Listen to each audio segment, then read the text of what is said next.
Hi everyone, আসসালামু আলাইকুম। আশা করছি আপনারা সবাই অনেক ভালো আছেন। আমরাও সবাই আলহামদুলিল্লাহ ভালো আছি। আরও একটা নতুন ভিডিও দেখার জন্য আপনাদের সবাইকে ওয়েলকাম জানাচ্ছি। তো আজকে হচ্ছে আমি আপনাদের সাথে ঈদের দ্বিতীয় দিন শেয়ার করছি।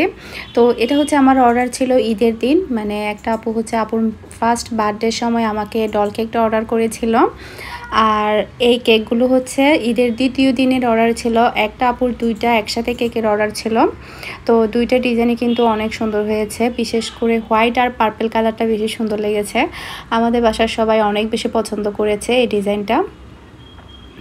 এই যে, তো আজকের ভিডিওতে আমি আপনাদের সাথে একটা রেসিপি শেয়ার করব, সেটা হচ্ছে পিৎজার রেসিপি। পিৎজার রেসিপিটা আসলে রমজানের সময় ভিডিও করা হয়েছিল, তবে ভিডিওটা শেয়ার করা হয়নি, তাই আজকে চিন্তা করলাম আপনাদের সাথে শেয়ার করব।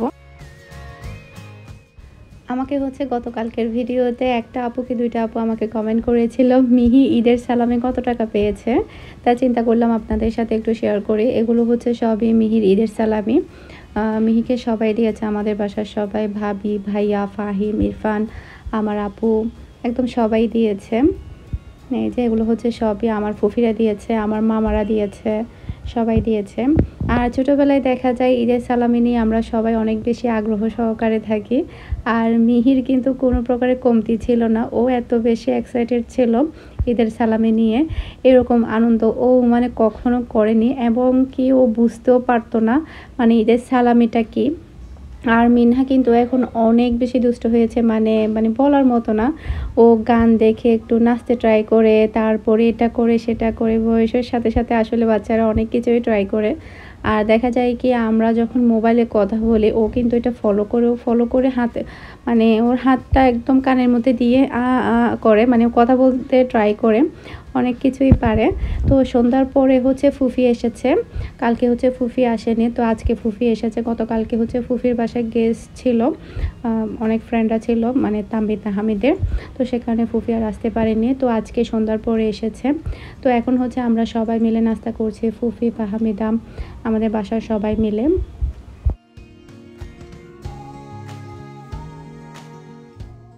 আগামীকালকে হচ্ছে আমি আপনাদের সাথে সাতকানিয়ার ভিডিও শেয়ার করব। আমরা হচ্ছে সাতকানিয়াতে গিয়েছিলাম আপুর বাসায়, তারপরে হচ্ছে আমাদের বাসায়, মানে আমাদের বাড়িতে। তো অনেক বেশি ভালো সময় কেটেছে, তো সেই ভিডিও আপনাদের সাথে আমি আগামীকালকে শেয়ার করব ইনশাল্লাহ।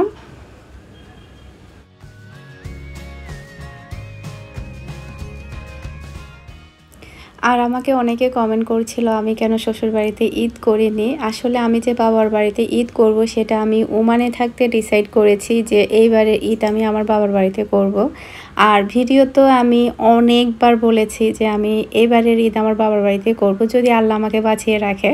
তা আসলে হয়তো বা যারা নিয়ম আমার ভিডিও দেখে, হয়তো বা আমার ওই কথাগুলো তখন কেউ শুনেনি, তারাও হয়তো বা প্রশ্ন করে, সেজন্য আমি আবার একটু ক্লিয়ার করে নিচ্ছি।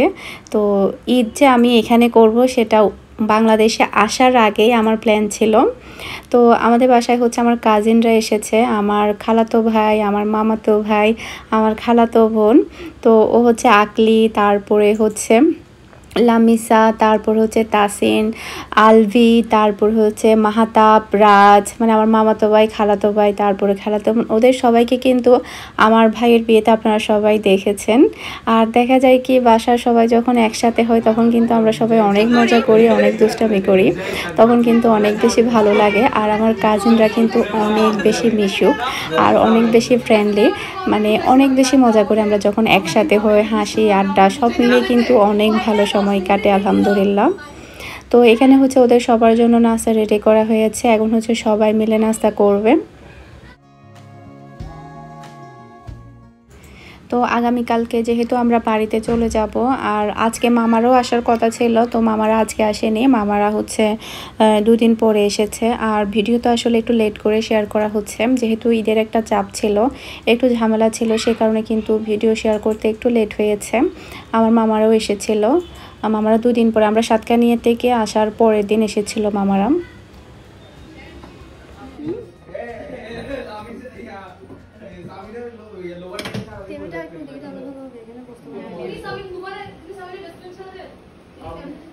আমি সামিন রোবান মাতা প্রাস একটা আমি আর ওখানে এরপর আমি বলে গেছি আমি চলে গেছি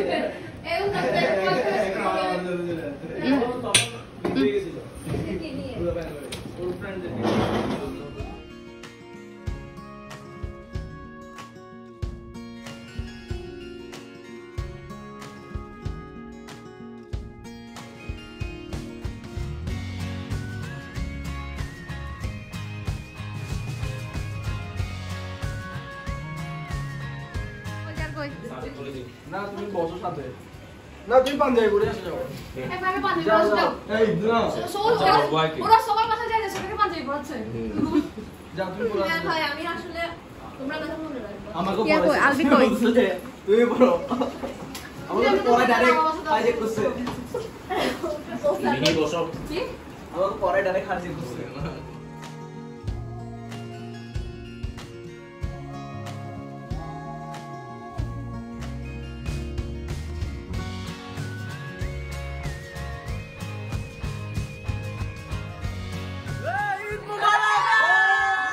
একটা আন্টি ছিল যে পাশার আন্টি নাইট কোরিয়ানটা ভাবি চাই আমার এখানে পরে করবে পাশের পাশের আন্টি সব কিছুই মানে না বলে পাড়াস পাড়াস ওরে বাবা ওকে লাগে ও ছোট ভাই যা লাগে ওদের এখানে কাদা হাত হয়ে যায় আগে ও আর কিছু দেখো তোমার চেয়ে বড় হয়ে যাবে ও বড় হইছ না এই সাইজে থাকে তো এখন হচ্ছে আমি আপনাদের সাথে সেই রিকোয়েস্টের রেসিপিটা শেয়ার করব, ডেলিভারি দেওয়া পিৎজার রেসিপিটা। তো আজকে আমি যে পিৎজাটা রেডি করছি সেটা হচ্ছে 8 ইঞ্চির একটা পিৎজা ছিল। তো সেটার জন্য হচ্ছে আমি হাফ কাপ থেকে হালকা একটু কম আমি কুসুম গরম পানি নিয়েছি, আর দিচ্ছি 1 টেবিল স্পুন পরিমাণ পাউডার দুধ। সেই সাথে এখানে দিয়ে দিচ্ছি আমি চিনি টেস্ট অনুযায়ী। তো চিনিটা আমি এখানে দিচ্ছি 2 টেবিল স্পুনের মতো। তারপরে দিয়ে দিচ্ছি সামান্য করে একটু লবণ।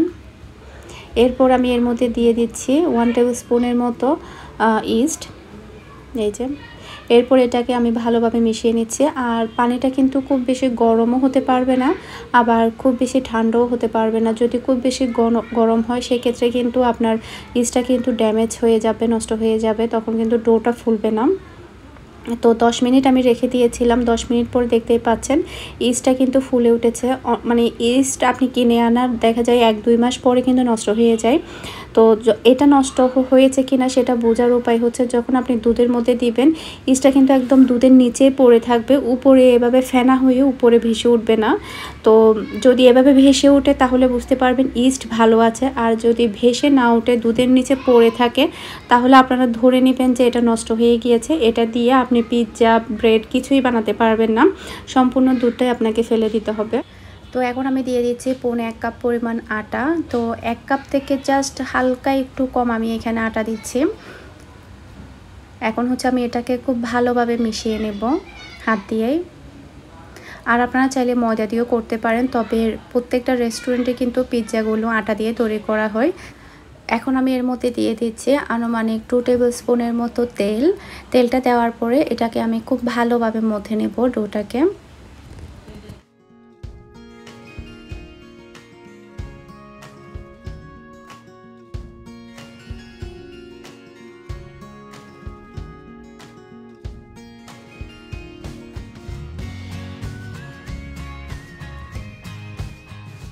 তো এখানে হচ্ছে আমার ডোটা মাখানো হয়ে গিয়েছে। এরপরে হচ্ছে আমি এটাকে টোটাল 1 ঘন্টার জন্য ঢাকনা দিয়ে ঢেকে রাখছি, যাতে করে এটা সুন্দরভাবে ফুলে ওঠে। তো এর ফাঁকে হচ্ছে আমি চিকেনটা ম্যারিনেট করে রাখবো। তো চিকেনের মধ্যে আমি এখানে দিয়ে দিচ্ছি হাফ টেবিল স্পুনের মতো মরিচের গুঁড়া। আর আমি এখানে টোটাল চিকেন নিয়েছি প্রায় 250 গ্রামের মতো। আর চিকেনগুলোকে হচ্ছে আমি কিউব করে কেটে নিয়েছি। সে সাথে দিয়ে দিচ্ছি স্বাদ মতো লবণ। তারপর আমি এর মধ্যে দিয়ে দিচ্ছি হাফ চা চামচের মতো আদা রসুন বাটা।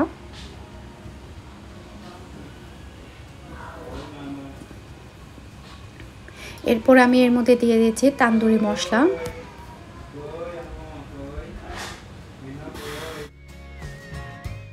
তো এখন আমি যেটা করব, চিকেনটাকে হাত দিয়ে খুব ভালোভাবে ম্যারিনেট করে নিব। তারপরে হচ্ছে প্রায় 15 মিনিটের মতো আমি চিকেনটাকে এভাবে রেখে দিব, এতে করে মশলাটা খুব ভালোভাবে চিকেনের ভিতরে ঢুকে যাবে। চিকেনের মধ্যে আমি সয়া সস দিতে ভুলে গিয়েছিলাম, তাই আমি এখানে 1 টেবিল স্পুনের মতো সয়া সস দিয়ে দিলাম। এরপরে হচ্ছে এটাকে আমি ভালোভাবে মাখিয়ে 15 মিনিটের জন্য রেখে দিচ্ছি।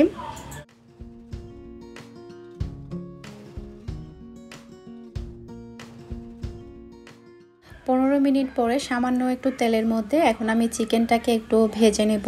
প্রায় হচ্ছে 5 মিনিটের মতো আমি চিকেনটাকে ফ্রাই করে নেব তেলের মধ্যে।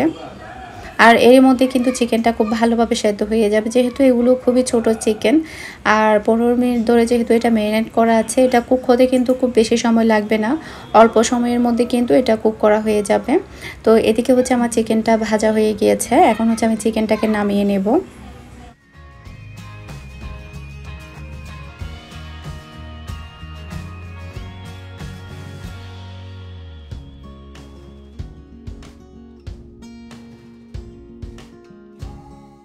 টোটাল 1 ঘন্টা পরে আমার ডোটা কিন্তু একদম ফুলে উঠেছে। এখন কিন্তু পিৎজা বানানোর জন্য ডোটা কিন্তু একদমই রেডি।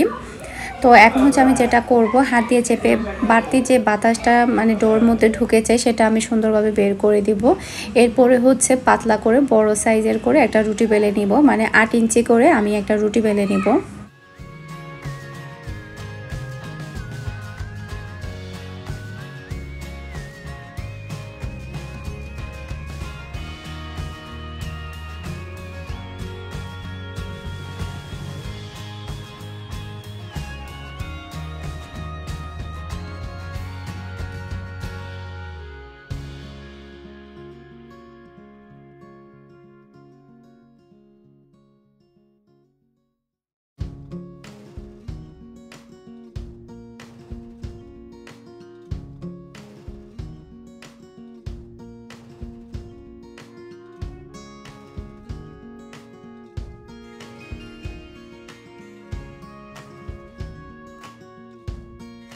রুটিটা আমার বেলা হয়ে গিয়েছে, এখন হচ্ছে আমি একটা কাঁটা চামচ দিয়ে এটাকে ফুটো করে দিচ্ছি, যাতে করে এটা ব্রেডের মতো করে ফুলে না ওঠে।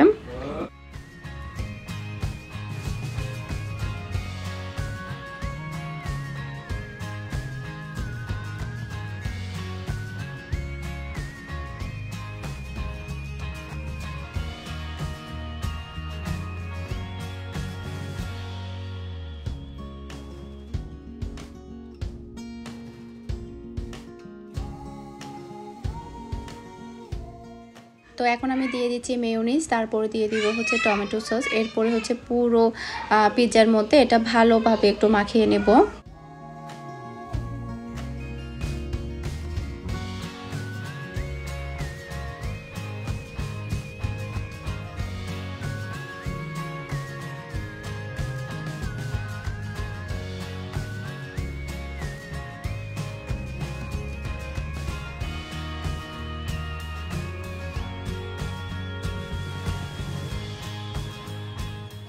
এখন হচ্ছে আমি চিজ ইউজ করছি, এখানে হচ্ছে টোটাল 250 গ্রাম চিজকে হচ্ছে আমি গ্রেট করে নিয়েছি। আর আমি যে ব্র্যান্ডের চিজটা ইউজ করি সেটা হচ্ছে ফ্রেশ ব্র্যান্ডের চিজটা আমি ইউজ করে থাকি, এটা কিন্তু অনেক ভালো।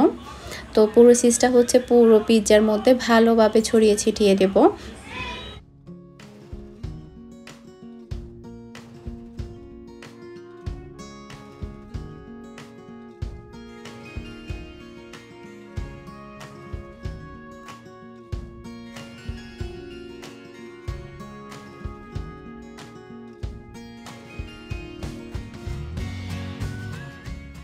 যে চিকেনগুলো আমি ফ্রাই করে রেখেছিলাম সেই চিকেনগুলো হচ্ছে এখন আমি পুরো চিজের উপরে ভালোভাবে ছড়িয়ে ছিটিয়ে দিচ্ছি। এরপরে হচ্ছে ক্যাপসিকাম, অলিভ সেগুলো সবই আমি দিয়ে দেব।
হচ্ছে আমি পেঁয়াজ, তারপরে হচ্ছে টমেটো, ক্যাপসিকাম, তারপরে হচ্ছে অলিভ সব কিছু দিয়ে দিয়েছি। সবার শেষে দিয়ে দিচ্ছি অরিগানো, এরপর দিয়ে দিচ্ছি হচ্ছে আমি ব্ল্যাক পেপার। অরিগানোটা কিন্তু আপনাকে অবশ্যই দিতে হবে যদি পিৎজার ফ্লেভারটা পেতে চান। যদি অরিগানো না দেন তাহলে কিন্তু আপনি পিৎজার ফ্লেভারটা পাবেন না। তো অরিগানোটা কিন্তু অবশ্যই দিতে হবে। এরপরে হচ্ছে আমি এটাকে 250 ডিগ্রি সেলসিয়াসে 15 মিনিটের জন্য বেক করে নিয়েছি। আমার পিৎজা কিন্তু এখন রেডি। পিৎজাটা একটু বেশি বেক করা হয়েছে। তো আশা করছি আজকের ভিডিওটা আপনাদের কাছে ভালো লেগেছে। সবাই ভালো থাকবেন, সুস্থ থাকবেন, আমাদের সবার জন্য দোয়া করবেন। আসসালামু আলাইকুম, আল্লাহ হাফেজ।